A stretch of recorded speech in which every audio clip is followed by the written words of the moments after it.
Good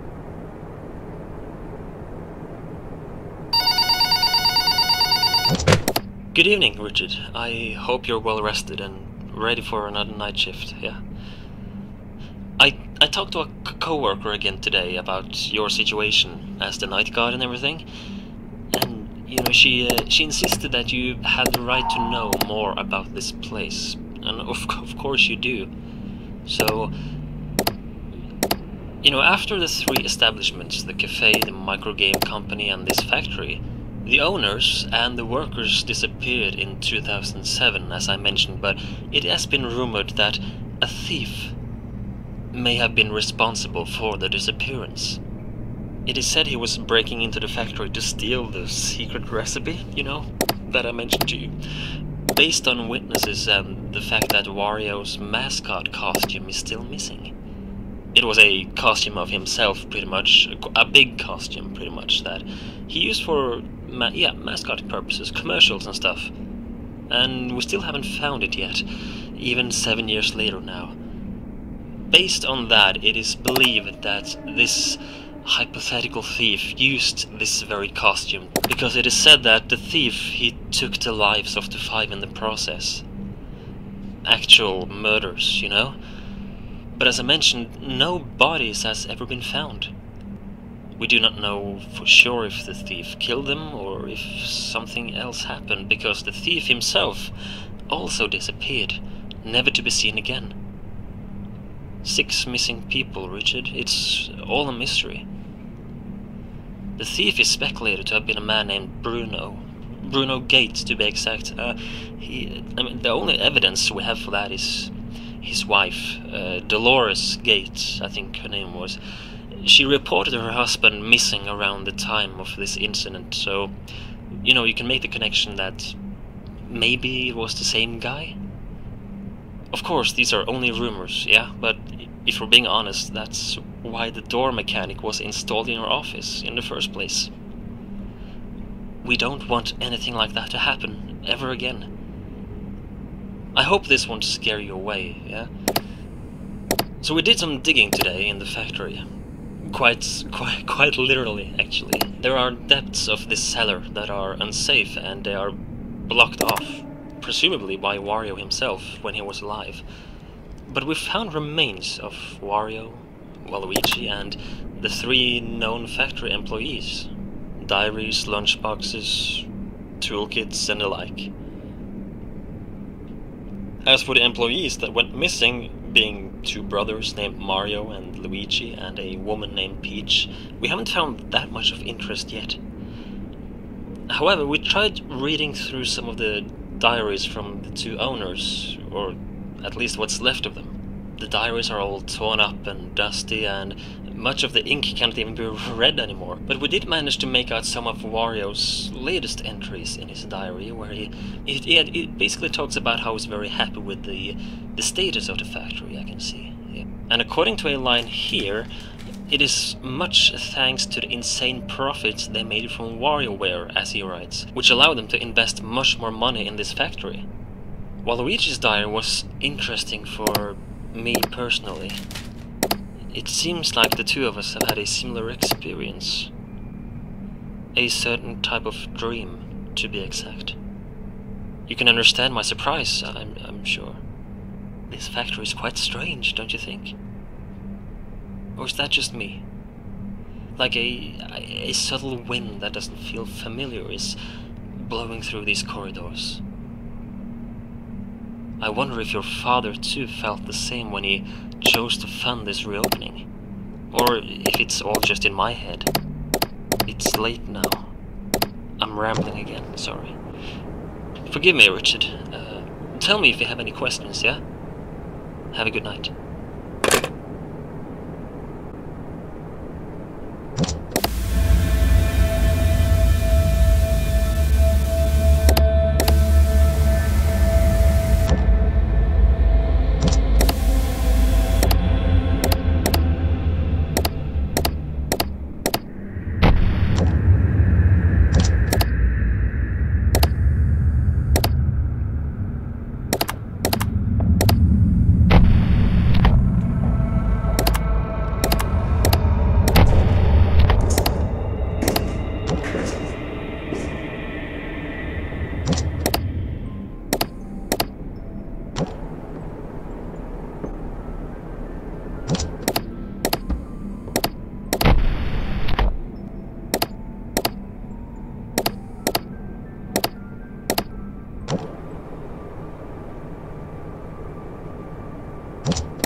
Good evening, Richard. It's James here again. Listen, I'll get straight to the point. I don't know if you've seen anything of that which I'm now referring, but I've seen things, okay? So earlier today, my eyes have seen things I still cannot comprehend. There are faces in these walls. One face in particular, Richard. I'm not trying to scare you away. Maybe you already know what I speak of, but you haven't said anything in fear of losing your job. I don't know. Sorry to dump all this on you. I've just got a feeling I cannot shake off. A feeling of deep, deep dread. Maybe there's a reason no one has bought this piece of land before Wario did. Thinking about it, I don't even know if anyone else than him were ever allowed to buy this land for some reason. I called an old friend of mine. I started thinking, about what I was seeing and the story about the factory and everything. So I called an old friend of mine, a guy who helped Wario set up his first cafe back in the 80s. I got curious to know more, the horrific story from this factory, the things I saw today, the unfortunate set of events in the brand's past. Clearly, there has to be more to Wario than we originally thought, right? So my friend, he told me that he too, in fact, had seen things back in Wario's original cafe. Strange, unexplainable anomalies. But with the rumors of the factory being cursed, the horrible incident in 2007, and the strange vibe we get from this place, the sightings I had today, the older caverns below this place, one cannot help but make connections, and wonder if something deeper is happening. I don't want you to worry about losing a job, Richard. You can trust me. I, too, know there is something strange about this factory. It doesn't feel right at all. I'm on my way over to you right now, in fact. I'll take the night shift alongside you tonight, okay? I'll be there very soon. Do you ever get that feeling, Richard? Like the air feeling off, the wind is haunting. Have I been here before, Richard? Have we been here before? This stream... Is this now, Richard? Has this...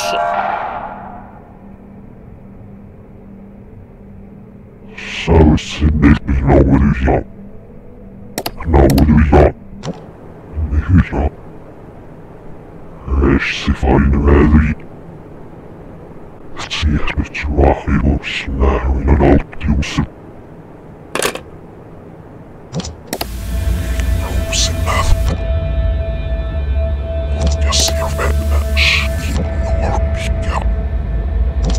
Hengiorpikja.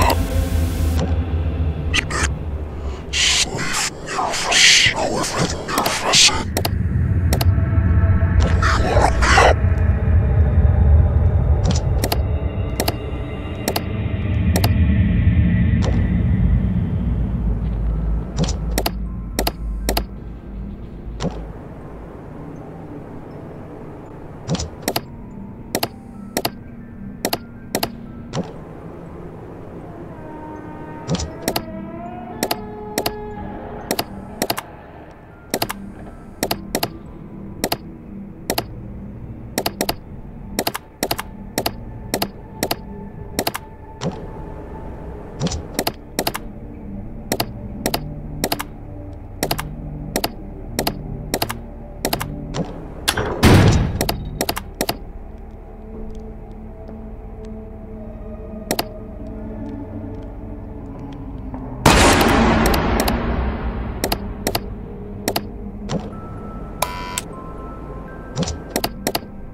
Oh, great.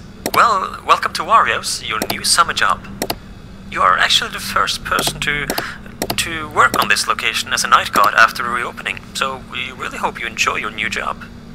You may have heard the rumors about an incident that happened about 7 years ago, but you really shouldn't worry much about that. Your job here is pretty simple. Check the security cameras to make sure no one breaks in, no malfunctions happen to the machines, you know, basic stuff. You can also close the doors on both sides of your office, as well as toggle the lights in those rooms. It will cost power, however, so try to avoid it as much as you can. These are just safety precautions only, of course, so there's no need to worry at all. There are, however, a few complications that we need to go through. We are in the early stages of the reopening. Our budget is tight, proper installations, they take longer than we thought, and therefore some of the technology here is a bit unstable. All cameras have a tendency to malfunction. They slowly go corrupt. Some wire stuff, I guess. Don't ask me, it's not my area of expertise. But if you take a look at one of your cameras on the pad, you'll see that camera's status. If it's normal, then it's all good. But if it's listed as unstable, it is starting to malfunction. So you should keep an eye out of that on all the cameras. You should reset the camera immediately. If you see this, you can do that through your pad as well. If a camera is left on unstable for too long, it will enter critical stages, where it will start to repeatedly drain big chunks of power at once. If it reaches unstable, and especially critical, you need to reset the camera immediately. Otherwise, power supply will be quite an issue for you. The doors here are also finicky. It's an overheat error from the engineers. They promised to fix it, but they haven't done so yet, apparently. Basically, the thing is, when one of the doors in your office is shut down, not only will it drain power as normal, but there is an overheat meter in front of you there that meter will start to go up, even faster if both doors are shut down. Logically, you don't want that meter to peak, so should that happen, it will screw the doors up. The doors will become unusable for a while, and your limited power will take a huge hit. Be careful. The meter will cool down again when the doors are up, so try not to keep them down for too long. I think that's all. Sorry if I sound unengaged or drowsy. I've had trouble sleeping lately, haunted by dreams of terrors I cannot remember when I wake up. And the weird thing is, that feeling of dread, it doesn't go away. It's still with me now, while wide awake. Like an intuitive feeling of something bad that's gonna happen. Have you ever felt that? Sorry, this is non-work related. I'll let you get back to work and I'll try to get some sleep. Tomorrow is another day.